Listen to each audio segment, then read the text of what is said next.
শুভ সন্ধ্যা বন্ধুরা। আজকে আরেকটি রেসিপি নিয়ে আসলাম, সেটা হলো ইলিশ মাছ রান্না।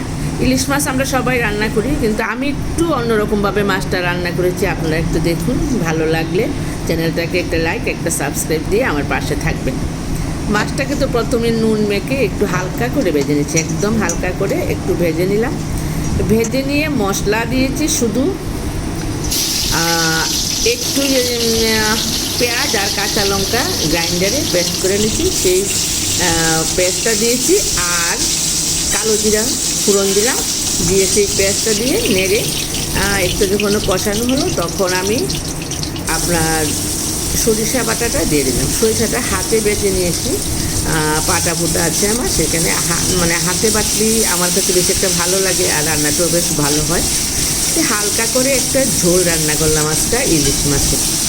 সেটা প্রায়শই রান্না করি এবং খাই, কিন্তু একটু আলাদাই করি। অন্যদিন তো সিদ্ধ করি বা কলা পাতায় দিয়ে এসে, আজকে একটু আলাদাই রান্নাটা করলাম। রান্নাটা যদি ভালো লাগে একদিন করে খেয়ে দেখবেন, এরকমভাবে খেলে কীরকম হয়। এটা না খেলে তো আর বোঝা যাবে না। আপনারা রান্না করে খাবেন, তারপরে আমাকে একটা কমেন্ট করবেন।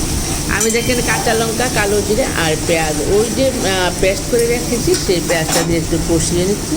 আর এখন সঙ্গে দিয়ে দেবো ওই হাতে বাটা সরিষাটা দিয়ে একটু ভালো করে কষিয়ে, তারপরে ঝুলটা যে দিব সেটা আবার দেবো গরম জল দিয়ে। ঝুলটা যে কোনো ঝুলি আপনারা যদি গরম জল দেন একটু কষ্ট করে, তাহলে রান্নাটার স্বাদই বেড়ে যায়। গরম জলে, ঠান্ডা জল দিলে অনেক সময় ভালোই হয়, খারাপ হয় না, তবু গরম জলটা রান্নার মেন। বড় বড় বিয়েবাড়ি হোটেলে যে রান্না করে, তারা নাকি ভালো ভালো রান্না, বেশিরভাগ রান্নার মধ্যে গরম জল দেয়।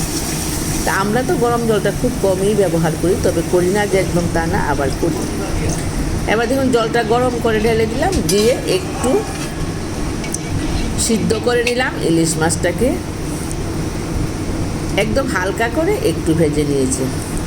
তারপরে সিদ্ধটা হলো, বেশ একটা ভালো, খুব ভালোই একটা সেন্ট বেরিয়েছে, বেশ ভালোই লাগলো। অনেক দিন পরে, বেশ কিছুটা দিন পরে ইলিশ মাছটা আনা হলো। আর রান্নাটা আমাকে আমার ননাস বললো যে আজকে তুমি রান্না করো, আর আমি রান্না করেছি। মোটামুটি বলেছে তো ভালোই হয়েছে। এখন আপনাদের কাছে শেয়ার করলাম আপনাদের সঙ্গে।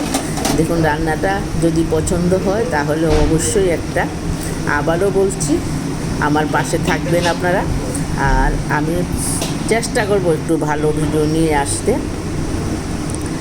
ধন্যবাদ সবাইকে।